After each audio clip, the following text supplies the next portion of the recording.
It was a chilly evening in New York City, and Eric Trump was preparing for what would be one of the most shocking moments in television history. He had been invited to appear on Night Pulpit, a popular talk show hosted by scandal-ridden TV preacher Reverend Jim Bakker. The show, known for its fiery debates and dramatic confrontations, had a reputation for pushing boundaries. But no one could have predicted what would happen that night. Reverend Jim Bakker, a real-life televangelist with a rich and controversial past, rose to fame in the 1980s as host of the show The PTL Club *. However, his career went downhill after he was convicted in 1989 of fraud and conspiracy related to a scheme involving his Christian theme park, Heritage USA.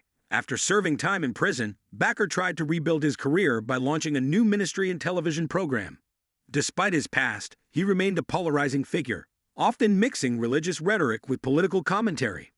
Eric Trump, son of President Donald Trump, was no stranger to controversy himself. As executive vice president of the Trump Organization and a prominent political figure, Eric often found himself in the spotlight. His appearance on Night Pulpit was to promote his new book Protecting the Legacy in which he details his experiences growing up in the Trump family and his perspective on American politics. A clash of ideologies unfolded on stage. Bakker, a self-proclaimed liberal Christian who often criticizes conservative policies, made it clear in the days leading up to the interview that he intended to challenge Eric on his family's political legacy. Eric, on the other hand, was ready to defend his father's presidency and the Trump family's contributions to the country. As the show began, the atmosphere was tense. Bakker began the show with a prayer, as was customary, but his tone quickly changed when he addressed Eric. "Mr. Trump," Bakker began, "your family has become a lightning rod for controversy. Many believe your father's presidency has divided the nation.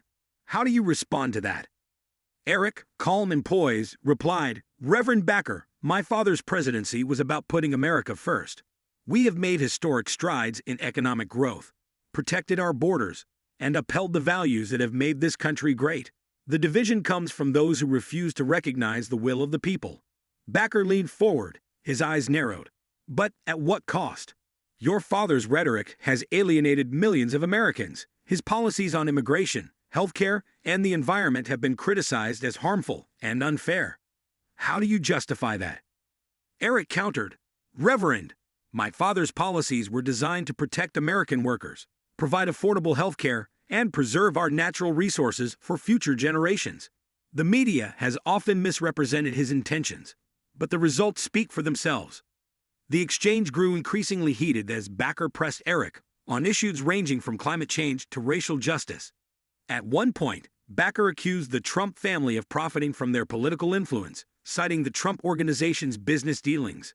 Eric strongly denied the allegations, calling them baseless attacks.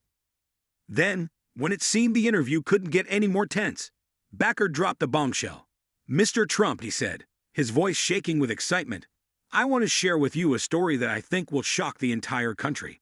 It concerns your family and a secret meeting that took place during your father's presidency."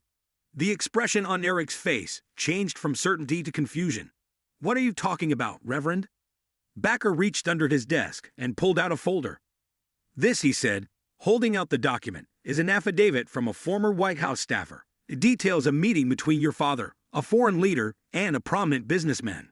According to this affidavit, the purpose of the meeting was to discuss a deal that would benefit the Trump Organization at the expense of national security." The audience shuddered. Eric, visibly shaken, demanded to see the document. Bakker handed it to him, and as Eric flipped through the pages, his face went pale. "It's a lie," he said firmly. "It's a complete fabrication." Bakker continued, "Really? Because this testimony is signed under penalty of perjury. Are you saying this man is lying?" Eric stood up, his voice rising. "I'm saying this is a politically motivated attack designed to smear my family. I demand to know who this so-called employee is." Bakker hesitated for a moment before giving the name. The affidavit was provided by Omarosa Manigault Newman. The mention of Omarosa, a former Trump administration staffer turned critic of her, sent shockwaves through the studio. Eric, visibly furious, accused Bakker of orchestrating the stunt. "This is why people don't trust the media," he said. "You're willing to spread lies for the sake of ratings." Bakker, not appeased, replied, "I'm just stating the facts, Mr. Trump.